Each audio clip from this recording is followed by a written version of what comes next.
Greetings, innovators and dreamers. Welcome to Season 11 of the Ultimate Pitch.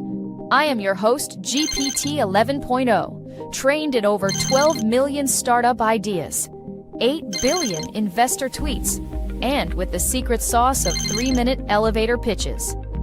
Today, we're here to celebrate ideas that dare to disrupt, dreams that redefine, and innovators who just don't hit pause.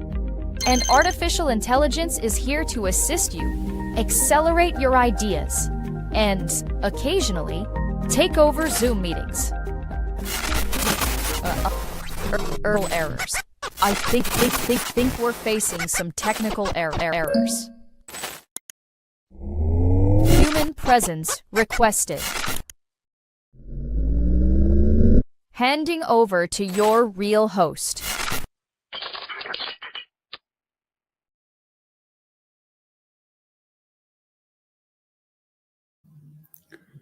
Well, hello everyone. Did you really think that we'd let an AI launch the ultimate pitch? That would be just a little too dull, don't you think? Now, don't get me wrong. I think AI is amazing. It can write, it can code, it can design. It can even do your assignments for you, whether recommended or not. But here's the real twist. This season, it's not humans versus AI, it's humans with AI. Because when humans imagine and AI accelerates, that's when the magic happens. Ladies and gentlemen, I am your real host, Pranjal Rai, and I would like to extend all of you a very warm welcome to the Ultimate Pitch Season 11.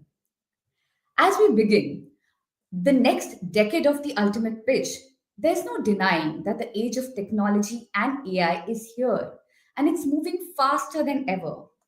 But here's the real truth. The next big leap won't come from artificial intelligence. It will come from human ingenuity leveraging artificial intelligence. Machines can analyze, optimize, and even surprise us. But it is the limitless human mind that drives evolution and revolution. And that is what exactly the Ultimate Pitch Season 11 is all about. Let's take a look at the theme for this season through this video.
Now, wasn't that inspiring?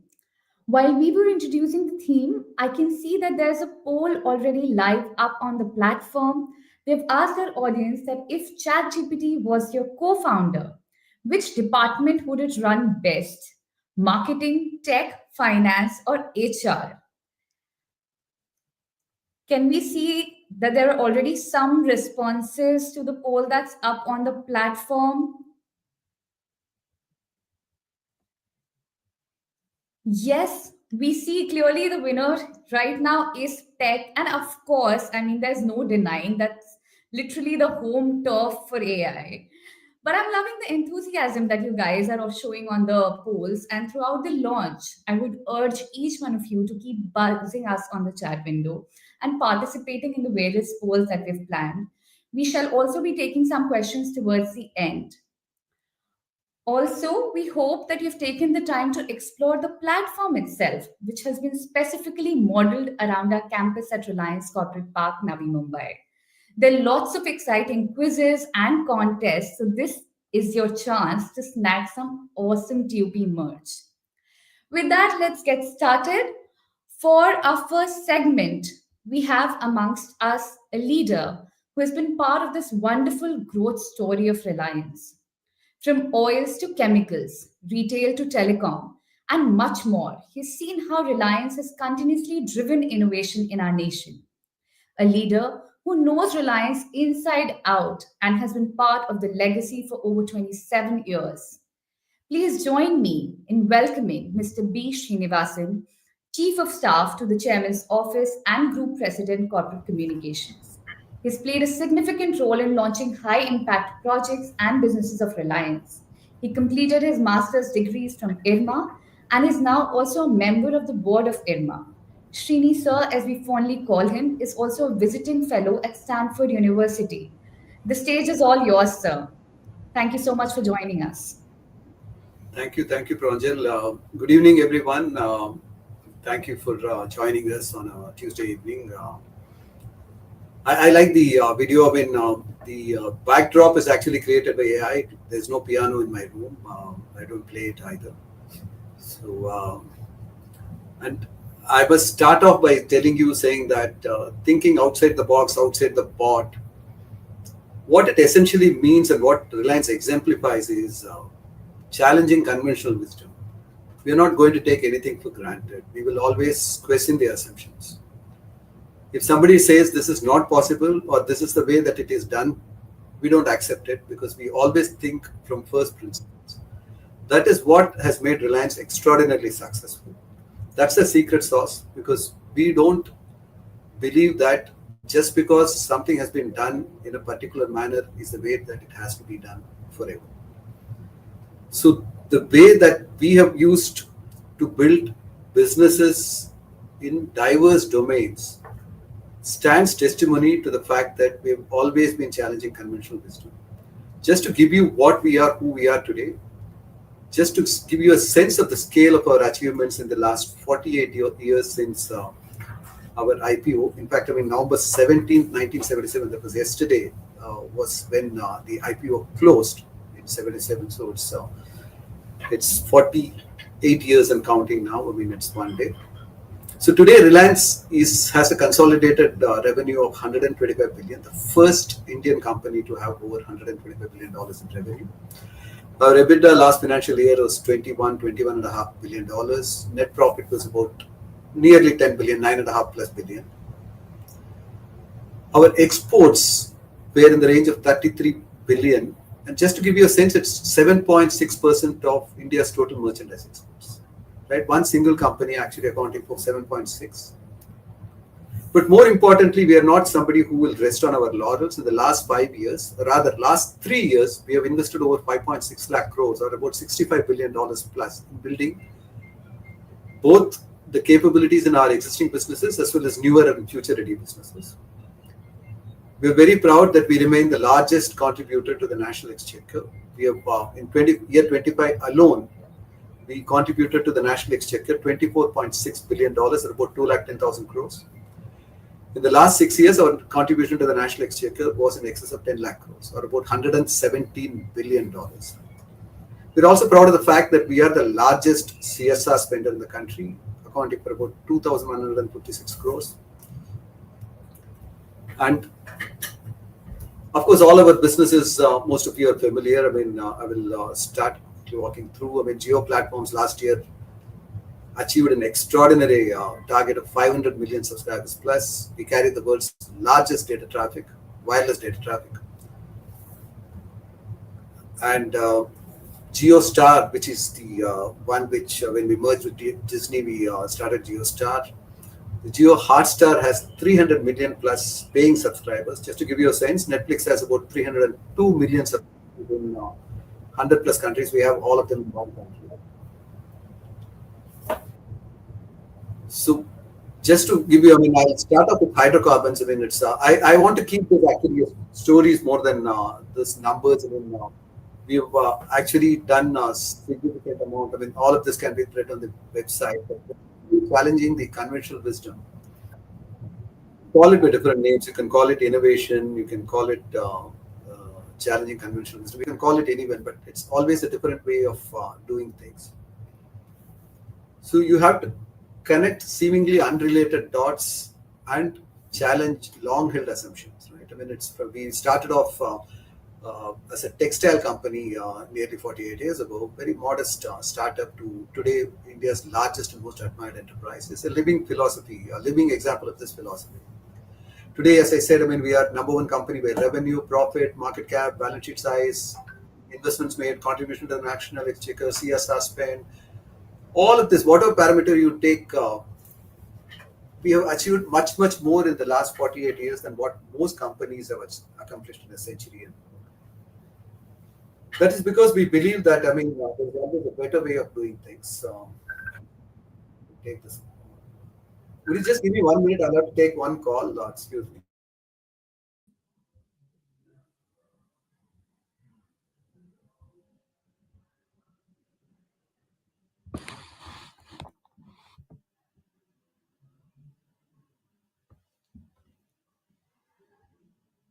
Okay, meanwhile, I would also urge our audiences to keep posting questions if they have any about Reliance on the chat window. As soon as we're done with the session, we'll be taking those questions up and answering all your queries about Reliance. Also, keep participating in all the contests and polls that are live. And we'll just get to the story of Reliance in a bit.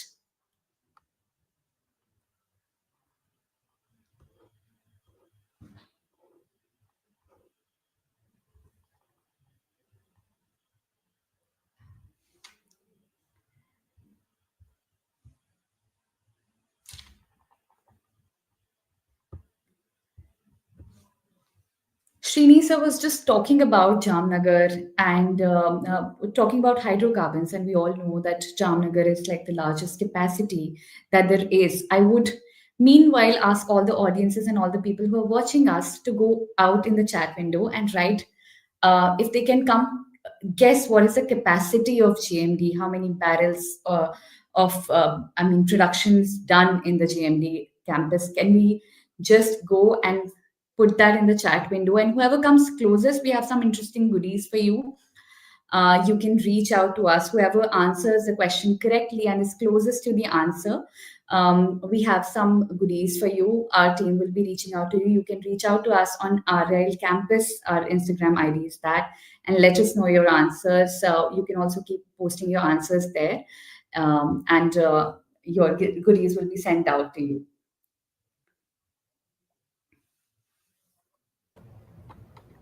I'm sorry, somebody wanted me to challenge one more conventional wisdom of actually having a conversation and not getting interrupted before.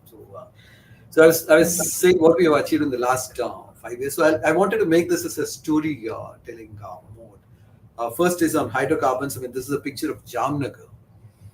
I don't know how many of you know that our founder chairman actually worked in a gas station in Aden, and at the time he believed and dreamt that he will also build a refinery in his lifetime. Most dreams remain that, I mean, dreams, but here was a Karma Yogi visionary who actually converted most of his dreams into reality.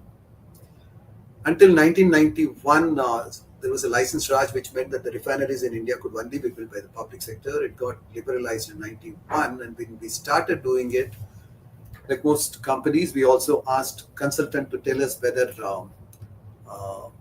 we should get into the refinery business or not.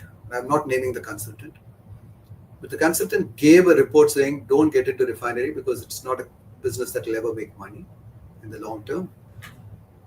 And they said these are the risks of getting into refinery. But the Sanman substance was do not build a refinery by a very, very reputed consultant. So what our founder chairman and the current chairman did is they looked at all the risks that was written in the thing, saying how do we mitigate each of that, right? So we said we have to actually get out of this mold of doing conventional way of building a refinery, and let's look at what would a refinery of the future look like. So for some of you chemical engineers, petroleum engineers, you will understand that when they say crude is usually, there are many varieties, many types of crude. And most refineries get built on a particular type of crude. So when the decision was, one of the core decisions was which geographical region or which crude type would you like the refinery to be configured for. Reliance and the founder chairman said, why should I get bogged down because geopolitical things will change, we may or may not be friends with somebody, so I want the ability to actually process any type of crude in our refinery. So that people who are designing the refinery came back and said, that's not how it is conventionally done. So they said, oh, but we want it that way because we must have the ability to process any type of crude. And they said that will have a capital penalty. And that single decision of Reliance, while building its refinery, is the reason why today, under any circumstance, Reliance is amongst the most profitable refineries globally. We are able to process over 250 types of crude from any part of the world. And it's also the reason why such a large refinery, most refineries also get built either very close to the source of the markets or close to the source of the crude, because transportation of these, both the products and the raw material, is bulky. Despite the fact that we are not close to either the crude source or the product source, we have built the world's largest refinery, which is almost 2% of the refining capacity of the world is in Jamnagar. And because we have the ability to actually process very large number of crude, we are very, very conscious, and we always buy some of the products which go at a slight discount to what a normal crude basket would be available at. And because we also have the ability to produce some of the most premium fuels, we actually produce products which gives us a premium to what the market gives. So one single decision, challenging conventional wisdom, saying this is how Reliance refineries are built. We challenged it, we built a refinery, and not just any refinery, we built the world's largest refinery, and that one single thing has genuinely held us in good stead. So, and I should also tell you, I mean, when most of you may not know this, it's overspread over 25,000 acres. It's 1/3 the size of Mumbai, and there are series of decisions. I mean, everybody had this seismological data, and he said, I mean, earthquakes don't happen in Jamnagar. There's 1 in a 500-year chance. So again, I mean, we challenged the conventional system. We said, no, when you are building such a very, very expensive proposition, we should actually build it for a Richter scale of 8 and above. Most people said, no, it's okay, 6 is okay, 5 is okay. And we actually went ahead and did the Richter scale of 7 and 8 and 9 actually. It meant spending an additional 1,500 crores. Everybody said, I mean, Reliance doesn't know what it's doing because you are wasting capital. It's only going to inflate the capital cost. Guess what? 14 months after the refinery was commissioned, a 7.5 Richter scale earthquake impacted Jamnagar. The refinery stood completely unscathed, untouched. The only thing that actually was damaged was the fire station walls. Nothing else was damaged.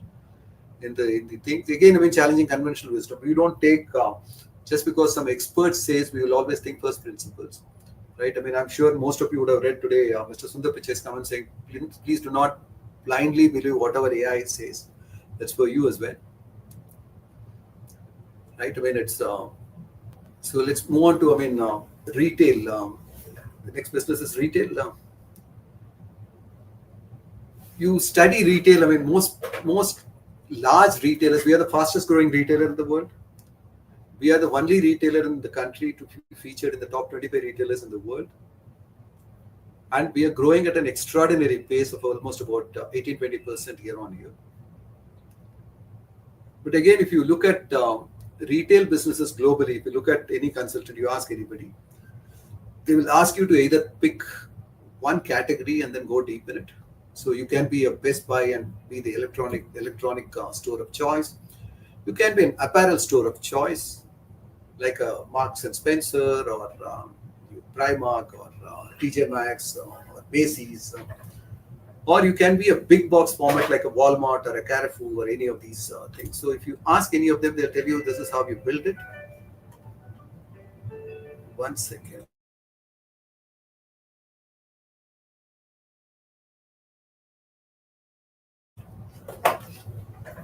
But here is possibly a very, very unique retail story where you have everything from big box to a small convenience store and corner store selling grocery, selling, and we have specialty stores focused on apparel, focused on digital, focused on jewelry, and we also have a fairly large portfolio of luxury products. You will not find this parallel anywhere in the world where one retail company is also a grocer and also makes the most ultra premium, ultra luxury products like an Armani or a Xenia. You don't have a grocer and Armani and Xenia in the same portfolio. Reliance is very, very unique in that. We're able to actually understand customers and give them the choice that they deserve, give them the service that they need, give them the products and the pricing that would be the best in the market. And that actually is the reason why we have, last year we had 1.5 billion transactions in our store, more than the population, more, if I were to just say per capita, it's more than the population of the country, 1.5 billion transactions, and we will grow, continue to grow faster.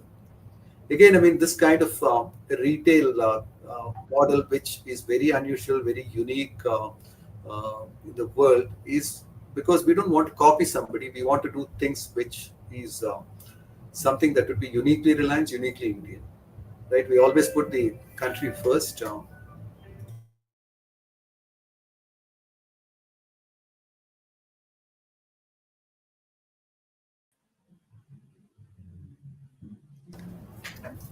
So let's move on now to from retail. Let's move to Geo is a story. I think, I mean, most people would know because of the recency effect. Some of you know what recency effect is.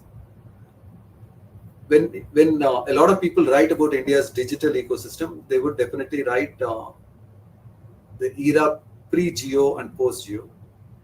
Today, all of the things that you take for granted in the digital services world is primarily on the back of Geo, whether it is the whole fintech revolution, the UPI revolution, the number of unicorns, the number of apps, your ability to actually have video calls, video streaming, using your mobile devices for education, healthcare, being connected, getting entertained. None of that would have been possible without high quality, high speed, always available and affordable data, right? And and I can tell you, I mean, when Geo before Geo began, most people were saying, "Oh, it's delayed, it's not happening. I don't think they will make money." There are a lot of naysayers. Until then, I don't know how many of you remember, we used to have four-digit rupee bills for per month for our connectivity mobile, mostly voice. When our chairman actually announced the launch of Geo on the September 5th, 2016, he said voice will be free forever. And some of you might also remember there used to be domestic roaming. He said there will be no domestic roaming, one India, one price. SMS was free.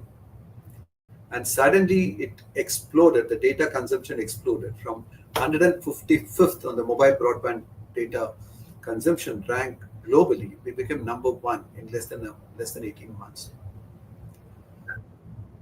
And most people may not realize this. Uh, we built an all IP OT based digital network for India. The first time it's ever been done on that scale globally.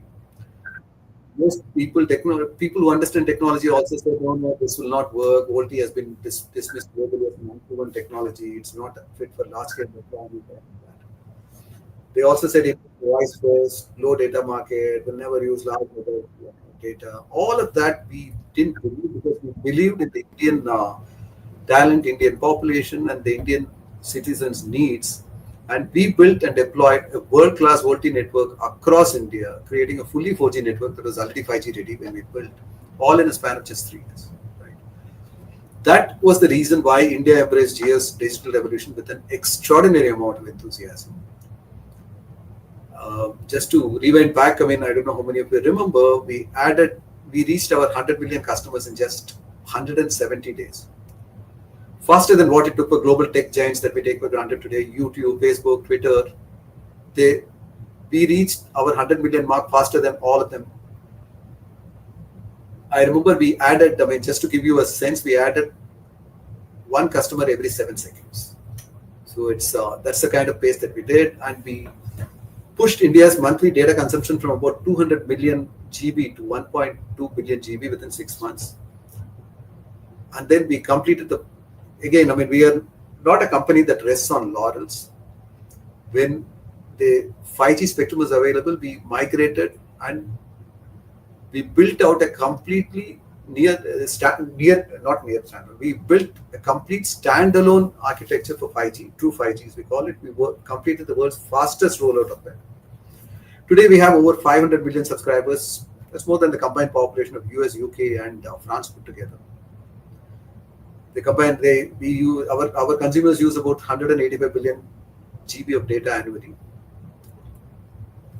So this is on our business side. I just wanted to spend 2 minutes on our media and entertainment business as well. Very, very proud, as I said. We have new energy. Okay, let me talk a few minutes about new energy. So today most people are thinking that India's growth is assured, but please do remember that without energy, the growth, we will struggle. So we needed exactly what we did in Jio. Quality energy available at affordable prices across the country. Gods have been very kind. Surya Dev is available in most parts of the country for most parts of the year. So we are now actually building a very, very large business in new energy. We are building 4 gigafactories in Jamnagar, and very differentiated model from other operators. We are taking our own sand, converting it to silica, to polysilicon, to cells, ingots, wafers, and then modules. So it's all integrated and being done by us in the solar field. We are building a very large battery gigafactory. We're building a very large hydrogen gigafactory and fuel cells for EVs, the 4 gigafactories.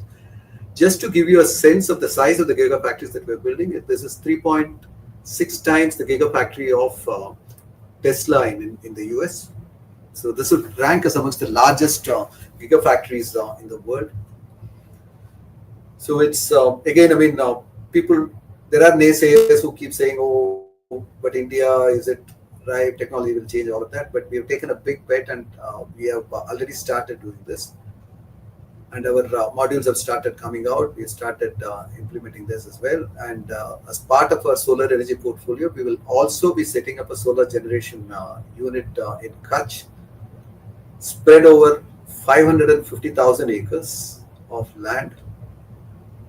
Just to set the context of what 550,000 acres is, it's 3 times the size of Singapore. So that's the size of our solar generation park that we will be setting up in Kutch. So this would account for almost about 10% of renewable energy that India would produce by 2030. So this is again, what we are very good by challenging conventional wisdom is not doing things meekly or in a small manner. We are doing it in a very, very large scale that would actually define what India needs. Right? We've always, the saying that we always practice and we kind of imbibe in our DNA is, we always believe what is good for India is good for Reliance. So whatever business is good for India is what we will get into. So the next one, I just wanted to spend some time on media and entertainment. It's today we have 34% of the media viewers are on our network. We have two. One is Network 18, which is all the news network, and the entertainment business, which is when merged with Disney. Our viewership across these 2 platforms is more than the next 3 people put together.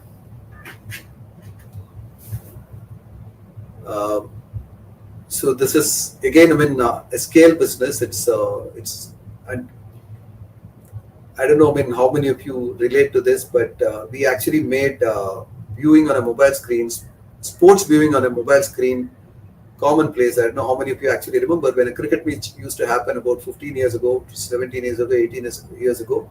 most people would be outside an electronic store watching a cricket match, following the thing, or there would be transistors and things like that.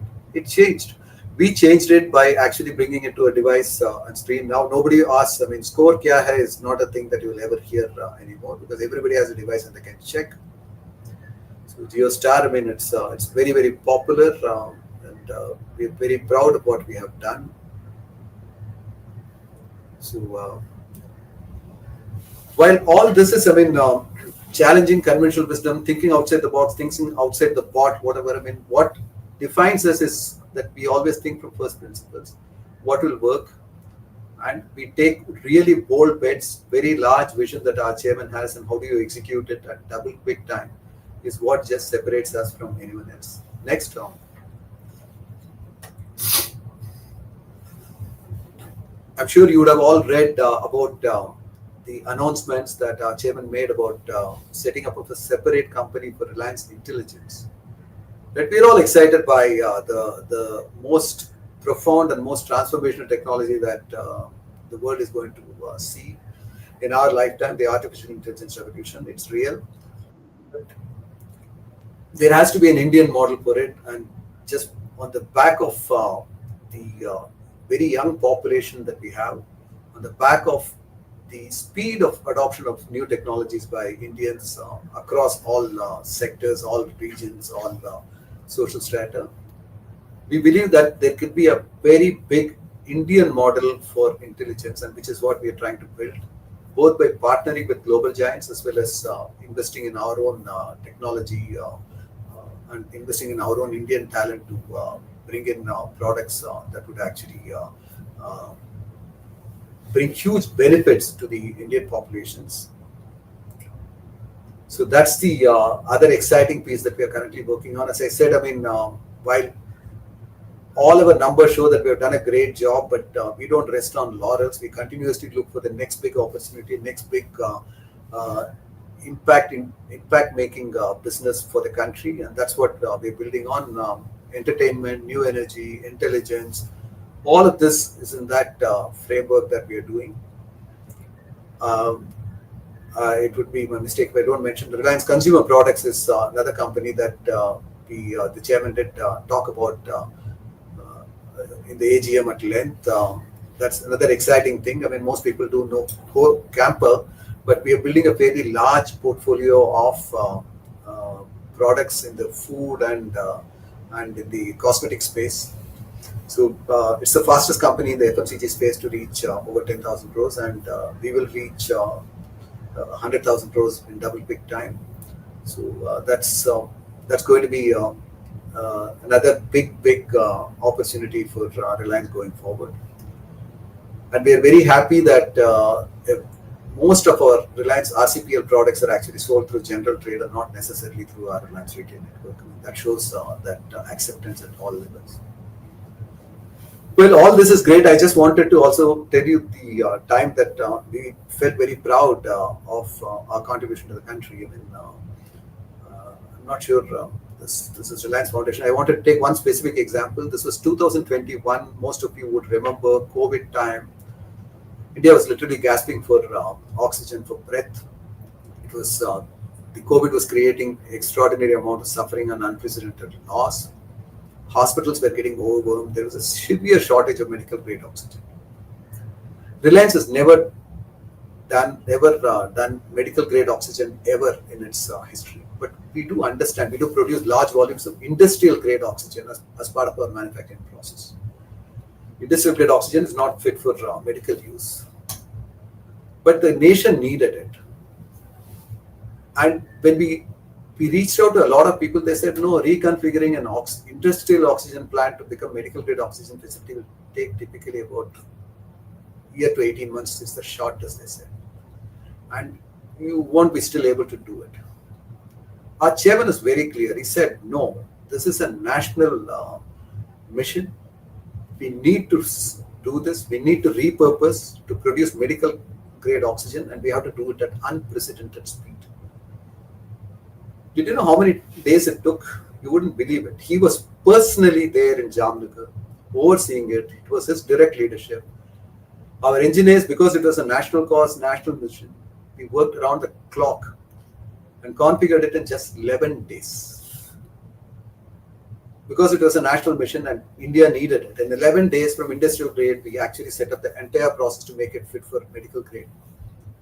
Having done that, we still didn't know the logistics of actually delivering it. We didn't even have the containers for transporting medical grade oxygen. We airlifted it from Vietnam, China, Saudi Arabia, Europe, everywhere, wherever it was there, and we actually brought it. We didn't even have time to change some of the branding. We just said oxygen is needed because oxygen, as you know, is highly combustible. We then started producing almost 1,100 metric tons of medical oxygen every day, which is 11% of what India needed at that time. We delivered it to the remotest parts of the world. Every single day, we saved almost about 100,000 plus people. Just that single effort, right? I mean, it's not many companies can say proudly whether it is for a social cause or for a business cause. We do challenge conventional wisdom. We do go that extra mile. We do think outside the box, outside the bot, and we do things at scale, which makes people wonder, saying, how does Reliance do it? But we don't rest on our laurels, and we always keep looking at what is the next bet, boldest bet that we can take. How do we do things that would benefit India and Indians even more than what we have done? We are going to be 50 years plus in 27, 28. And we would actually look back and say, okay, while we have done great things in 50, we will always look at what can we do for the next 50. So one of the things that I didn't speak about in new energy is we're also doing combined biogas plants. I'm not just following the script or the slides. I'm sorry. So this we will be launching the world's largest bioenergy R&D center at Jamnagar. The bioenergy is also a very, very dire need. We actually are taking the agriculture waste and its residue to create gas which can be used for compressed natural gas substitute. So that's who we are. On the foundation sports, I mean, of course, I mean, I don't know how many of you are fans of cricket. We won the most successful IPL team, Mumbai Indians. But today, I mean, we won 7 teams in 4 continents. In Europe, 3 teams in Asia, that is 2 in India and 1 in UAE, 1 in South Africa and 1 in USA. We are the most successful IPL team, but we have also invested significantly in grassroots programs in athletics and in football as well, and basketball. We work with, I mean, we impact nearly about 21 million children through our foundation youth sports, again, scale. Most people would actually say that, okay, let's do the elite athletes, but while we will also support the elite athletes, we believe that, I mean, investing in the grassroots is more important because that would create the talent and the pipeline for India's future. As all of you know, Mrs. Ambani is a big, big champion of Indian sports, and she is also the only Indian member in the International Olympic Committee. So I'll stop here. I'm happy to take some questions. I see some questions. Blossom and Pranjal, is it okay if I take some questions? Yes, the chat window is already buzzing with a lot of questions. Thank you so much for sharing those insights. And I mean, there's so many of I'm us. going to pick questions at random, Pranjal. I'm not just going to follow the sequence. I'll pick up what I think is interesting, what could possibly do this. Rakshit from IIM Kozhikode asks, how do you ensure your team stays aligned with the broader vision of Reliance while still encouraging independent thinking? Great question. This is Bhagat from, IIM Kozhikode. This is Bhagat.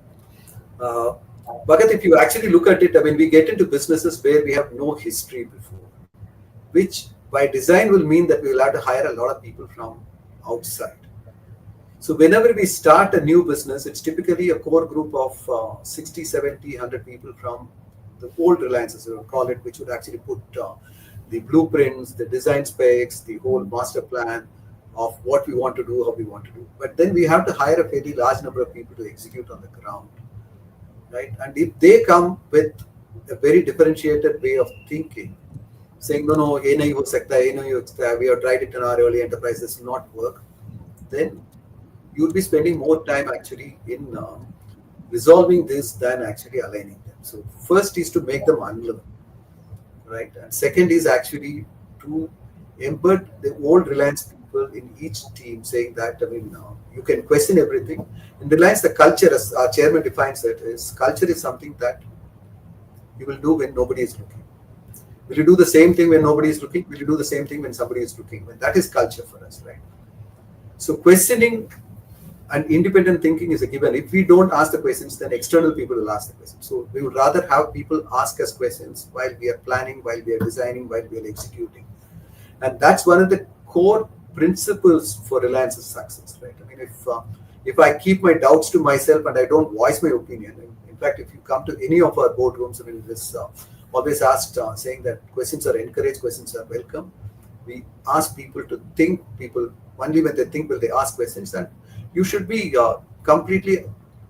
It's fair to ask questions saying I do not know, right? I mean, not everybody would know all the answers, so that is encouraged. Not only encouraged, it's celebrated, and that's one of the reasons why we are very very quick, because we would rather have people ask us questions before we execute anything on the ground, rather than actually having somebody externally asking us questions. So that's how we align everybody with the broader vision, because when you take telecom as an example, we don't want people come in and say, no, we have tried this before, it will not work. I mean, we want people who will say, fine, let's take a bet and make it happen. So that's the culture, and that we have very good processes and systems on the buddy system that we have of tagging every leader who joins with some of the existing people works, so that they're free to come have a cup of coffee, chat.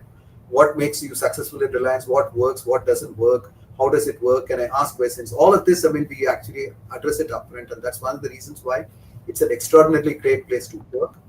Please do remember, we would have never been successful if we didn't have great people working for us. And great people come to work only if they are intellectually challenged, if they find the environment the environment of the culture is something which is very, very nice and good, where they can do what they would never get to do anywhere else. So, I hope I answered the question, Bhagat. The second one, good question, Saurabh Dalal, on transmission infrastructure to fully utilize it. Saurabh, I will not be so pessimistic. The question is, while India has invested heavily in renewable energy generation, we are lagging in the transmission infrastructure to fully utilize it. What does Reliance have to overcome the hurdle of infrastructure to transmit and balance all the excess generated energy we have? Saurabh, since you seem to understand this energy space, there are two aspects to it. One is, you actually give it to the grid. I told you about this Kutch. We will be building a dedicated transmission and distribution infrastructure of our own, 270 kilometers long, bringing it all to Jamnagar for use in Jamnagar facility as well, and then giving it to the grid as well. One. Second, I'm not so pessimistic. The governments are investing significantly in improving and upgrading the transmission infrastructure as well. The third, Saurabh, is also if you go in for distributed power generation for providing RTC, as it's called, the real round the clock power, we will also be getting batteries. So I'm not going to be so pessimistic. I think we will find a way. India has always found a way. So I believe that we will find a solution much ahead of time.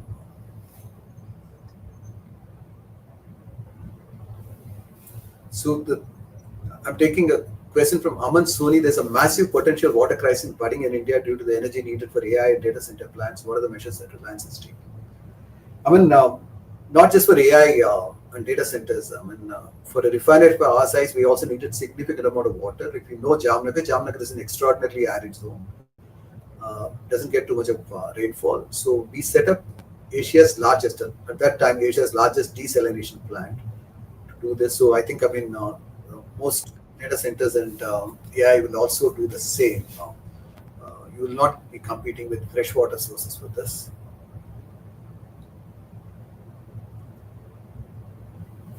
Prachi wants to know, how do you see future technologies like AI, sustainability, or digital ecosystem shaping the kind of ideas TUP looks for, and what RI is looking forward to it?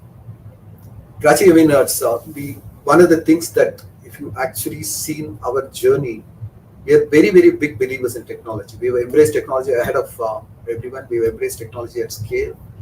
We believe the coming decade, 2 decades is going to be very, very different. India has the opportunity to be amongst the leaders in all of this digital transformation that's happening. you call it AI, you call all of this, I mean, machine learning, all of that is going to be very big and a big opportunity for India. So it's not just for Reliance, it's for the country. We believe that this is going to be a very, very defining period for India's future in the next two decades. So TUP, I mean, I'm sure, I mean, all of you bright people, whether you get to work somewhere or whether you are on your entrepreneurial path, I mean, the next 2 decades is going to be an extraordinary opportunity for most people in India. And those are the ideas that we're looking for in Reliance as well, both internally taken from our own people as well as external ideas.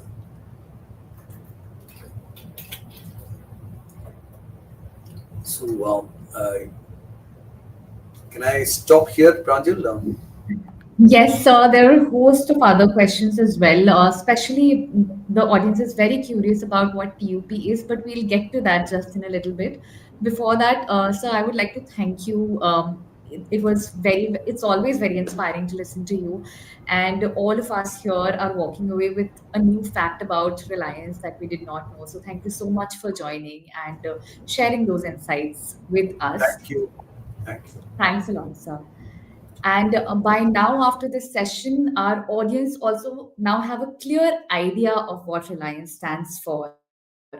So we think outside the box, and furthermore, we think outside the bot.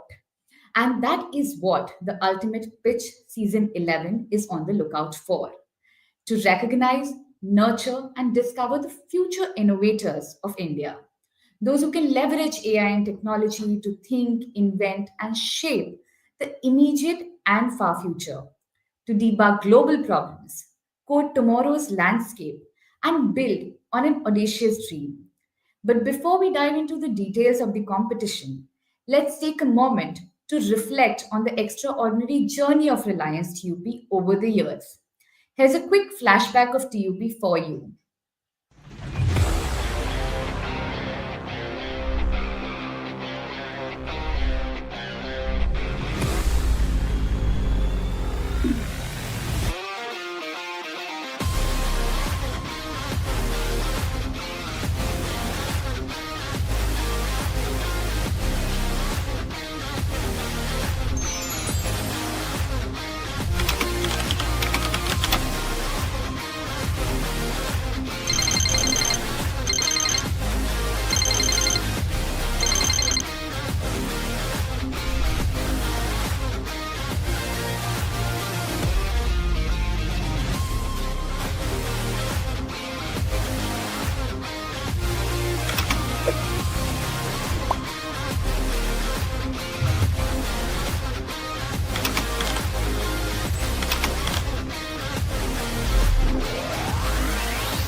Isn't that wonderful? I saw somebody asking in the chat window that which was your favorite TUP moment. I mean, we have had 10 incredible seasons and it's so difficult to pick one. But this year, the 11th edition has a plus factor, which is you. All thanks to the ingenious minds like all of you present here who are ready to transform the artificial intelligence to human intelligence. I would personally like to give a big round of applause for all of you. Now, how do we get to participating in TUP? Like, what are the details? How do we go about the entire process? It's fairly simple. You register as a team of 1 to 4 members on the website. There's no limit of number of members from like one single campus. You brainstorm innovative solutions for a real world problem or solve a significant need of the society. What you do is you create and upload a 3-minute video pitch of your idea on the website. It's that simple. But now do we get to the next part, that how innovative your idea should be. So there are top 5 criteria that your idea needs to meet to become the ultimate champion. Your idea should solve a real problem. It should be futuristic. As Srini sir mentioned so many times, like Reliance style, it should challenge conventional wisdom. It should be practical and scalable and should have a very strong business case. Of course, your idea should be original. There shouldn't be no repeats from the past seasons are allowed. Please bring in something fresh, exciting, and full of novelty. We are waiting. Now, what is that plus factor in TUP 11? What is outside the bot in TUP 11? We introduced the innovative smart score. This year, the ultimate pitch takes innovation to the next level with the innovative smart score. It's an AI powered scoring system that would assess, evaluate, and score the student submissions. So, the tool also provides real time constructive feedback to help participants strengthen their ideas before the next stage. Isn't that great? So it leverages the power of AI. The same, so we are making the same request to you, and we are following the course. You need to leverage the power of AI to identify innovation, diversity, and originality. What does the entire competition roadmap looks like? We'll talk about that. So TUP consists of 4 exciting rounds, both on and off campus. So after today's launch event, you need to submit your idea by uploading a 3-minute pitch video on the website, reliancetup.in. You make sure that you have an eye on the registration and submission deadline. So the registration deadline is 21st November, not very far away from today. And the submission deadline is on 23rd of November. Once you've submitted your idea, the next stage is the elimination round. Whoever gets screened by our AI platform or AI tool, they will move to the elimination rounds. You will be communicated duly. For the elimination rounds, the shortlisted team will showcase a 3-minute video virtually to a live jury. And that 3-minute pitch will be followed by another 3-minute presentation and a Q&A round of 4 minutes. The team that moves to the next round now we'll get an exclusive pass to the GeoGen Next workshop, gaining valuable insights straight from the visionaries and leaders shaping the future. They also get something very exciting to get the level up opportunity with PPIs and career opportunities across RIL. This year, we have the plus factor and beyond. Beyond just a competition, TUP is about rewarding innovation, creativity, and ambition. With that in mind, TUP Season 11 offers a golden opportunity for the national finalists and select semi finalists to truly level up and get an opportunity to be a part of RELP CADA, the Reliance Emerging Leader Program, which is a flagship management training program. It's a group wide program which gives you access to opportunities across different businesses of Reliance. Now, to level up, you will be given the opportunity to take an assessment followed by an interview, and whoever clears this process will get a PP opportunity with Reliance.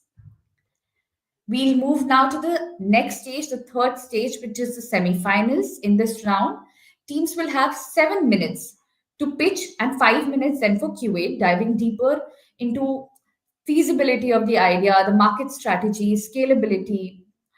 In this particular round, the plus factor is that the students will now have to showcase a prototype. We expect you to come with a prototype blueprint along with the financials of your idea to earn those brownie points and ultimately earn the ticket to the grand finale. That's going to take place at our very own Reliance Corporate Park campus in Navi Mumbai. After winning this round or clearing this round, top 10 teams will be the national finalists for TUP Season 11. And these teams will get a golden opportunity to be mentored by Reliance's CEOs and CXOs who will guide their journey to become the ultimate winners of the season. I'll get to that bit, like that part in a little bit. But then after getting that exclusive opportunity, you get to move to the grand finale, which is a 2-day event. And I can totally promise you that it's an experience like never before. Like we mentioned before, that you will get the ultimate opportunity to visit our world-class premises, Reliance Corporate Park in the City of Dreams, Mumbai. On day 1, you will get a chance to showcase your ideas to your Reliance family, the very many businesses that Sir just spoke about, through a unique idea fair. And these people will come in, walk into the idea fair, look at your ideas, and vote for their favorite ideas. And a fun fact, Votes gathered during the idea fair will determine who wins the Popular Choice Award. On day two of the grand finale, finalists will face off in a thrilling competition, leading to the crowning of the ultimate champions. So that is what the TUP roadmap looks like. But what is the incentive behind it? So here it comes. The ultimate winner will take home an impressive 6 lakh rupees in prize money, with additional cash prizes for runner up and popular choice awards as well. So not just that, we also have elimination rounds winners grab 50K, runners up will receive 25K, and of course with exclusive TUP goodies to celebrate in style. One of the biggest highlights of the ultimate pitch is the incredible opportunity to be mentored by CXOs, which I'm just going to talk about in the next slide.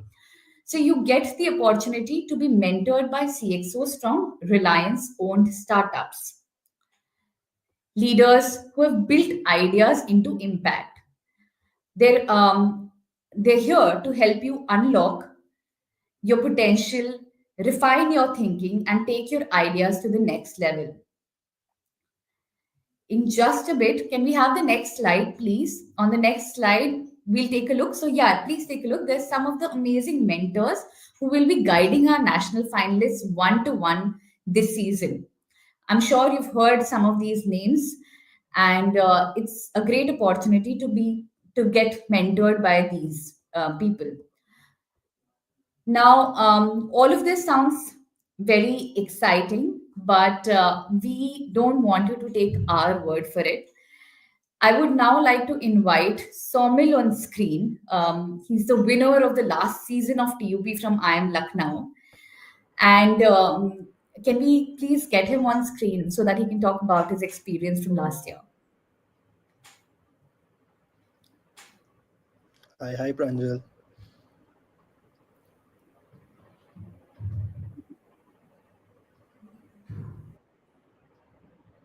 Hi, Somil. How are you? Yeah, hi, Pranjal. Am I audible? Yes, you're very much audible. So good to see you here. And how does it feel for you to come back to the TUP stage? Oh, it actually feels like a few days back we were actually going through the rigor and participating, and like last few days back only we won, and I can't believe it's just almost a year now we have completed the journey. But TUP always feels like a home, and that's why I took out time today to be a part of this. Thanks a lot for inviting me. That's fantastic. So sweet of you. And but you have a very big responsibility on your shoulders. There's so many people who are listening to you, and they want to know about your TUP experience. So can you just tell us a little bit about your TUP journey? Which was that part or that episode that was a highlight for you for like the TUP highlight for you?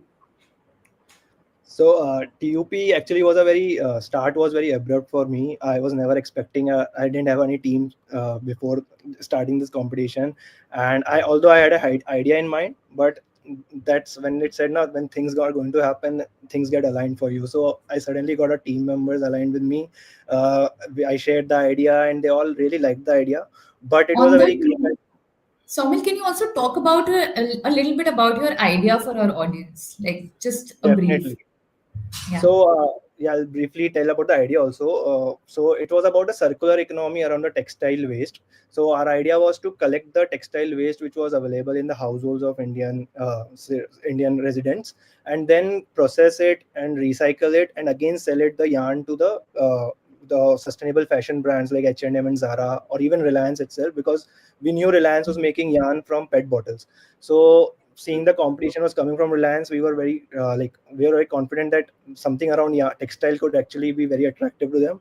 So this was the idea which I had in mind before coming to the campus itself, but I never explored it. But TUP really gave me the platform to explore it.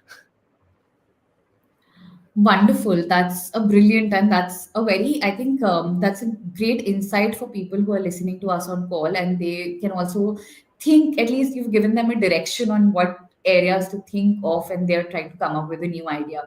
I would also urge the audience to, if there are any questions that you want to ask Somil, please put that up on the chat window and we'll take them. But Somil, if you had to give these people some tip or some advice, what would that be? I think, what do you think would be the most helpful advice at this stage for them? Yeah, so the most important advice which I will give it, just don't take it like any other case competition. This event itself is a very different competition that Reliance brings to you guys, because the kind of rounds and rigor you see is nowhere matchable with any other case competition, because in MBA colleges we all give a lot of case competitions. So it was like a journey, like a Shark Tank journey itself, where the kind of rounds which then the rigor involved tests you a lot. You need to be very dedicated, committed, and passionate about your idea. And you can't rely on shortcuts here. Unlike other case competitions, you can just put the deck here and there, and you can just get the result and reach easily the finals. Reaching finals itself is a victory. Many can tell you that itself. So, in every stage, you will rediscover yourself, and at the end of the journey, you will come out as a completely new person. And believe me, it's not like any other case competition. So follow the instructions carefully which Reliance provides. Be very close to that. Whatever is the demand, like the 5 parameters which were just Pranjal mentioned before, be just see your idea aligns with that. Financials are very important in this case competition, so your idea should be really feasible financially. Work on that also. Great. Thanks, Somil. We have plenty of questions coming in for you, and we'll just take a couple of them. So, what Yash is asking that what was the turning point in your TUP journey that made you believe that you can win? It was probably the semi-final rounds, I would say. That because we were so pretty sure about the idea, we went into too much detailing. So when we used to see our competitors in coming in elimination rounds and various other rounds, the kind of detailing we had, no one was even closer to us. So we used to think we are doing overdoing. Maybe we should cut it out on our slides or material. But then in the semi-finals, the jury itself appreciated that the kind of detailing you guys have done is nowhere seen to compare to others. So we could sense that the because no one has given that thought to their ideas like kind of we have given. So it certainly gave us a push that yeah, if we can continue this momentum, we can actually win this. Fantastic. So take notes, keep it as detailed as possible. Keep your idea as detailed as possible and have that strong conviction in your idea that the team had. We have a few more questions. How did you arrive at your final idea? Was it your first idea or did it evolve significantly? So yeah, it was an idea which was there in the mind. I had tried in other case competitions also, and our other team members also had various other ideas. So we sat together, discussed each of the ideas, whichever we cross questioned a lot. So believe that in a team member, everyone should be cross questioning, not like agreeing on everything. That's the real challenge, because it opens up your mind. So when we cross questioned each other and came to answers to each of those, we realized this idea can move ahead, and we have a lot of things we can actually conquer from here. So that's how this was my idea. It was my first idea itself, but there were other team members also having ideas, but then we discussed and then we came to the conclusion. Wonderful. So the key takeaway here is that come up with that one idea, discuss it elaborately, like have elaborate discussions on that idea, finalize that idea. You will get plenty of chances to build on that idea through the entire competition. So you can always do that. The next question that I'm going to pick up, Somil, you've already briefly touched upon that, but if there's anything else that you'd like to highlight, what is the single most important thing teams should focus on in the early stages, like right now? So yes, it's a similar thing that the parameters which Reliance have listed on their pages and the competition side, the kind of financial feasibility, operational feasibility, marketing, and what kind of business real world problem are you really solving? Is it conventional wisdom is challenging that? You should test your every idea on these parameters and see if you really can answer these or not, because ultimately everything will be tested on these lines itself. So follow the instructions really careful and think long term. Like just don't give the idea and then imagine that financials we will do it after we reach the next stage or third stage. So be very clear that whatever you're going to do ahead, you should have the things covered right now itself. You can go on, like detailing can be minimums at the start, but you should have the idea that what kind of detailing you can do. You can plan it in your mind itself. So you should not rely that future will look into it what we can do it. Good, good. That's really a good tip. So check the financial feasibility of your idea right at the start. So there are five criteria on which will be evaluated. Question your idea on all of those five parameters right at the start. Don't think that acha prototype we have to give it like in the semi-final round. So then we'll start thinking about the prototype. Start thinking in that direction right at the start when you are like conceptualizing the idea. So, one very interesting question. What was the most memorable moment from the grand finale? You participated in Idea Fair, then there was extensive, presenting in front of jury. What was the most memorable moment that you had?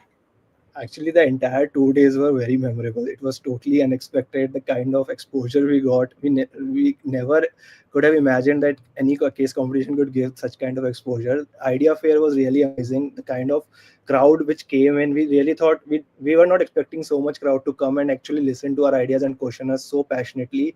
Even on the finals day, I still remember the kind of questioning the jury did. We were very disappointed that maybe we'll win or not. They were very tough on us, and till that time the results were announced, we were all praying different mantras and so that we can win. So I still remember the time when the results were being announced and how nervous we were. So that moment and then the name coming, it will always remain a memorable experience. Is there anything else that you did aside from like mantras, chanting those mantras? Did anything, was there anything specific that you did to like navigate that high pressure environment? That's also a question that Raghavendra has asked you.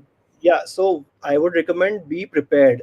Don't think that we'll answer, because most of the questions what jury will ask, you can actually imagine Anticipate what they that. are going to ask, so you can anticipate that exactly. So just your other team members can become the jury itself, whichever part you are handling, and they can keep rigorously asking you questions and grilling you.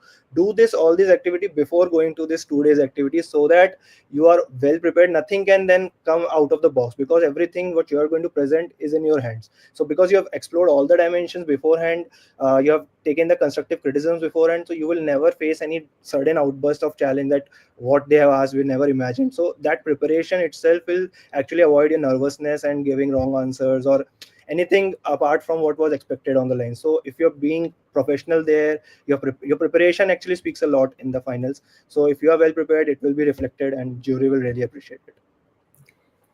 Great. So prepare, think of all the details, prepare in advance, think of all the questions that can come up your way. Think about the financials, your prototype blueprint right at the start. Discuss as much as possible. These are a few things that Somil is telling us. Somil, thank you so much for joining us. If we continue to take on questions, I think this could be a never ending session. You have so many questions coming up for you. But I think we'll try and answer all of those questions separately. But thank you so much for taking the time and coming here with us.